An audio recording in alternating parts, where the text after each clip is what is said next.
Hi, I'm David Fleming from the Disciples Ignited YouTube channel, where we're focused on Jesus, advancing his kingdom, and preparing his disciples.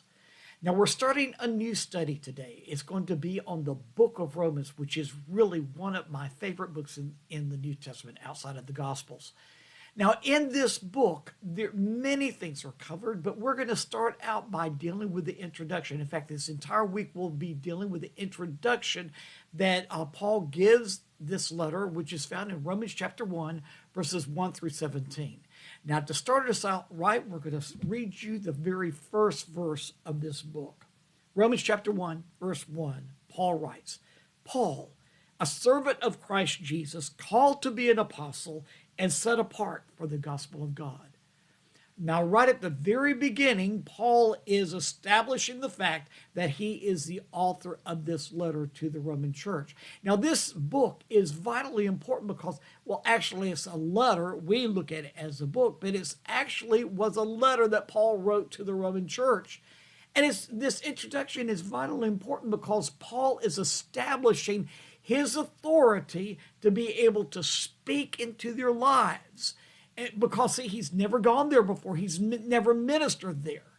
Now, when Paul wrote this letter, he wrote it around 57 AD.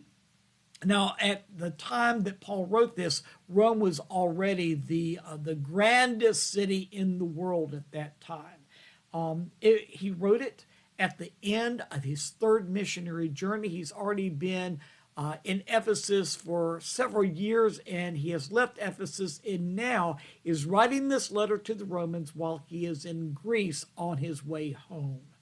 Now, as I just said, Rome was the greatest city in the world during Paul's day. It had a population that we surmise to be around 1 million people.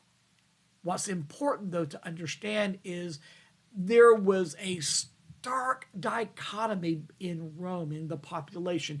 You were either rich and lived in opulence, or you are poor living in squalor. Most of the population of Rome was slaves who served those who were rich. And so we see that the Roman church was made up of both rich and poor, but would have predominantly been poor. And it was predominantly Gentile. There were some Jews that were part of the Roman church, but predominantly it was a Gentile congregation. And so Paul is writing to them, establishing the fact that he's coming to visit them and that he has authority from the Lord to minister into their lives. There's much to learn in this book, and I believe that you're really going to enjoy it. So join me tomorrow and we'll get into it.